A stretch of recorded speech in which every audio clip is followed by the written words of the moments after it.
lot of people always asking themselves, what can I do to be happy? That's a big question for a lot of people. Now, you have a system of 5 steps. Yeah, I've written 5 simple steps that really helps no matter who you are, what walk of life you're in. Number 1, you have to own your own happiness. Take it away from other people demanding that they make you happy. Your kids are not going to make you happy. Your spouse is not going to make you happy. A big house is not going to make you happy. Own your own happiness and be responsible for doing those things that bring joy into your own heart, independently of life and people and money and all of that stuff. Right. It doesn't necessarily give you a happiness. You have to take responsibility of that peace and that joy that lives inside of your heart and not inside of your stuff. Wow. Am I right? Yeah. And the second thing that I think people need to do is challenge their own story, because people torment themselves by how they see their life. They've told themselves a story as if it were the truth when it is really a perspective truth. And sometimes you've narrated a story that you beat yourself to death with. Challenge your own story. Change the way you talk to yourself about who you are and what happened to you and what you're going to do in your life. You wrote the script. Change the story. Change the dialogue. You can, am I right? You know? Yeah. The third thing that I think is very important is to enjoy the journey, not the destination. A lot of us delay our happiness. When I get to this level, when I get my degree, when I get the kids, when I get married, I'm going to be happy. Enjoy the journey. Enjoy the whole step, the whole process. Every day that you get up to strive for whatever it is you're after. You know, I'm a goal-oriented guy. Yeah, absolutely. But you don't celebrate when you get to the finish line. Celebrate all along the way. Celebrate all along the way. Yeah, man. You know, that's so true, because I hear people talking about a million, man. When I make $1 million, I'm going to do this right here. Well, look, if you've been making $25,000 a year, and all of a sudden you're making $100,000 a year, I got news for you, man. You need to go eat a piece of cake and put a candle in it or something, because that's a big jump. And like you say, enjoying the journey is just realizing that there's joy in the process. That, and then I put me on my calendar. Put me on my calendar, because I want my attention too. Because if you don't see yourself as valuable, nobody else will. You know, nobody else will. The other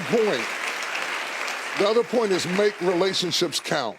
Making your relationships count, because everything is about relationships. First of all, your relationship with God. That's a very important thing to have, because as long as you know that there's somebody in charge, you don't have to bear the brunt of the responsibility and the weight of what's going on in your life. Yeah. You can talk to the boss. Okay. Number 2, enjoy your relationship with yourself. If you don't like you, it makes it hard for me to like you. Because people, when you walk into their atmosphere, they draw you into the cosmos of their own drama. And if they're full of drama without you, when you come in, you become caught up in the cyclone of their drama. Yeah. Enjoy your relationship with yourself. And then anybody else who comes in, they enter into a party you already started.